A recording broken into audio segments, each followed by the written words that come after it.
نادي الزمالك بيخسر امام زيزكو بهدف بدون مقابل.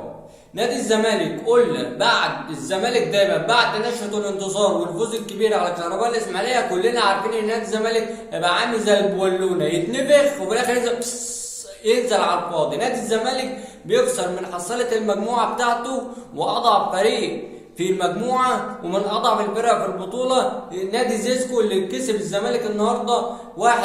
هتقول لي ضربه الجزاء فيها شك؟ ما فيهاش. انت ما عدتش النهارده المباراه ولا رحت على المرمى ولا عملت ولا صنعت ولا خلقت ولا عملت اي حاجه في الدنيا تخص كرة القدم النهارده، فمبروك عليكم الخسارة وانتوا تستحقوها يا نادي الزمالك. زي ما عملتوا مباراة كبيرة امام كهرباء الاسماعيلية وانا واحد طلعت اشدت بيكم، النهارده لازم انتقدكم لان جمهور نادي الزمالك ما يستحقش التعب النفسي والمعنوي ده.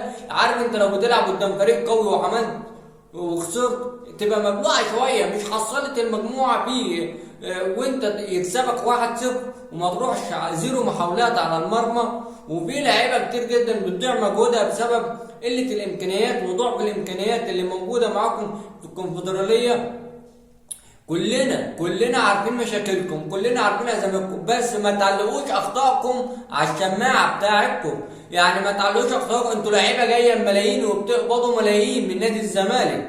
ما تقوليش سكواد ضعيف وده ما بيشنيش، لا انت طالما انت لاعب ماضي عقد مع نادي الزمالك ولابس تيشيرت نادي الزمالك فيكون ان انت واحد من افضل اللعيبه داخل القاره، ده المفروض. انما انتم ما بتحسسوش بده، ده مش ده فلان، انت ما تشغلش بالك، دي كلها مشاكل اداريه. انت العب واجتهد والعب برجوله، بتحب النادي العب بجديه وقول والله انا مكمل عشان خاطر النادي هستحمل. عندك مشاكل ماديه، لا انت تقرر ان انت مش هتكمل مع نادي الزمالك، وقتها هتبقى راجل واضح مع نفسك وهتبقى واضح مع النادي. انما انت ما تقولش انا مكمل ومضحي وقاعد وما بعملش فلوس وتجيب على التمرينات وتظهر في المباراه بشكل سيء جدا. لا، ولا جمهور الزمالك ولا اي حد يقدر يقبل بده، ولا ده يرضي ربنا بالملايين اللي انتوا بتاخدوها بتظهروا بالاداء ده.